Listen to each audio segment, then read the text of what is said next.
Good evening students, my name is Himanshu और आज आपको मैं पढ़ाऊंगा 10th क्लास का first chapter chemical equation and reactions.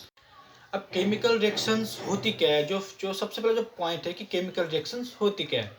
जब दो केमिकल आपस में मिलते हैं और एक तीसरा केमिकल फॉर्म करते हैं तो वो जो प्रोसेस है, वो जो प्रक्रिया है, उसको हम बोलते हैं केमिकल रिएक्शन।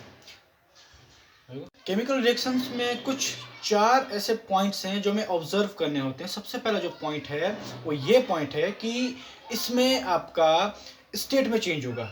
मान लो जैसे हमारे तीन स्टेट होते हैं, लिक्विड, सॉलिड एंड गैस। तो केमिकल रिएक्शन में हमें सबसे पहले इसके स्टेट्स में चेंज देखने को मिलेगा। जो दूसरा जो है वो है change in colour. Chemical reaction में आपको कलर चेंज भी होंगे, क्योंकि एवरी रिएक्शन में जो क्या होता है कि कोई ना कोई कलर आपका चेंज होता है ड्यूरिंग द रिएक्शन प्रोसेस। तीसरा इवोल्यूशन गैस। अगर आप कोई रिएक्शन करते हैं तो जो आपकी जो गैस है वो इवॉल्व होगी, जैसे CO2, H2, ऐसे तमाम प्रकार की गैस हैं आपकी इवॉल्व। आपका वो है आपका चेंज इन टेम्परेचर। जब भी आप कोई केमिकल रिएक्शन करते हैं या देखते हैं लेबोरेटरी में, तो जो केमिकल्स होते हैं वो अपना हीट अपना इवोपरेट करते हैं हीट को, या इसको हम एंडोथर्मिक या एक्सोथर्मिक रिएक्शन ही बोलते हैं। जब केमिकल रिएक्शन दौरान जो हीट इवॉल्व होती है या हीट एब्जॉर्ब होती है, तो वो चौथा पॉइंट है आपका। ये जो मैंने आपको 4 पॉइंट बताए हैं, ये मैंने आपको अभी थ्योरेटिकल समझाया है।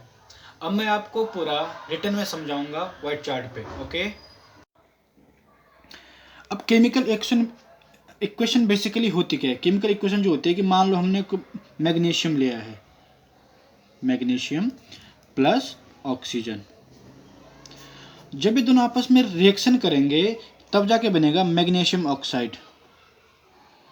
Magnesium oxide. अब ये जो पॉइंट होता है ये होता है रिएक्टेंट, मतलब कि जो रिएक्ट कर रहा है, ये जो पॉइंट होते हैं ये भी होता है रिएक्टेंट।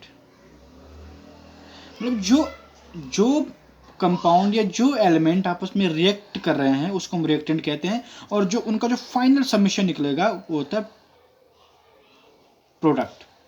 अब इस प्रोडक्ट में जब दो रिएक्टेंट, इसको हम ऐसे भी लिख सकते हैं कि जब दो रिएक्टेंट आपस में मिलकर प्रोडक्ट बनाते हैं तो उसको हम कहते हैं केमिकल इक्वेशन। अगर उसको शॉर्ट में लिख सकते हैं, जैसे हमें केमिकल इक्वेशन जो होता है, फॉर्मूला जो होता है इसको, जैसे Mg+O2 is equal to MgO।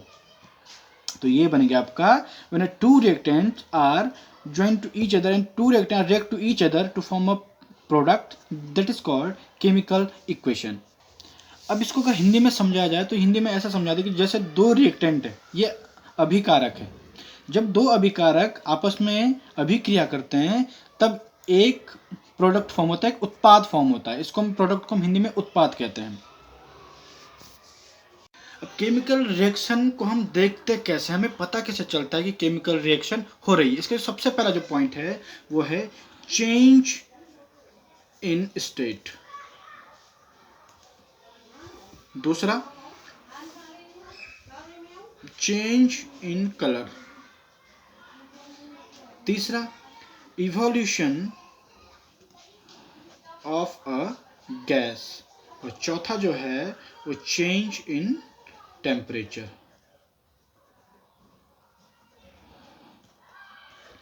ये तीन रिएक्शन, जब ये चार ऑर्डर या जब चार प्रोसेस हमारे केमिकल रिएक्शन के दौरान देखी जाती है तो इससे पता चलता है कि केमिकल रिएक्शन हमारी हुई है। हम आपको बताएंगे कि केमिकल रिएक्शन कितने प्रकार की होती है। जो सबसे पहला प्रकार है केमिकल रिएक्शन का वो है कॉम्बिनेशन रिएक्शन। कॉम्बिनेशन रिएक्शन, इसमें क्या होता है कि मान लो एग्जाम्पल है आपका कि CaO जो क्विकलाइम है, कैल्शियम ऑक्साइड बोलते हैं उसको, एंड H2 वाटर को जब हम आपस में रिएक्ट कराएंगे तब जाके बनेगा CaOH का होल ट्वाइस। इट मीन्स कि एक्वस में इसको ये बना प्लस हीट। इसको बोलते हैं, ये हो गया आपका क्विक लाइम।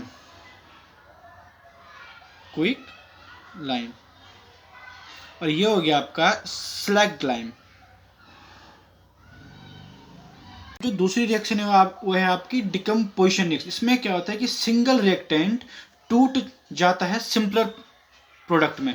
जैसे अगर मैं आपको एग्जांपल दूं कि जैसे 2FeSO4, इसे कहते हैं फेरस सल्फेट, ये सॉलिड है, इसको अगर हीट करेंगे हम इसको तो ये टूट जाएगा Fe2O3 में प्लस SO2 प्लस SO3 में।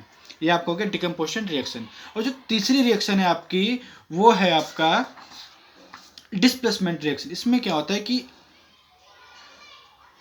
केमिकल अपनी जगह से हट जाता है, मतलब कि जो केमिकल रिएक्शन होता है वो हट जाकर दूसरे से मिल जाता है। जैसे अगर हम बात करें Fe plus CuSO4 is equal to FeSO4 plus Cu। इसमें जो फेरस है वो कॉपर, जो आयरन है, जो कॉपर ऑक्साइड से क्या हो जाए कि ये यहाँ से कॉपर ऑक्साइड से आपका Cu हट जाता है और फेरस सल्फेट बनाता है और यहाँ पे अकेला कॉपर बच जाता है। तीसरा है double displacement reaction. Double displacement में क्या होता है कि जब दोनों प्रोडक्ट में से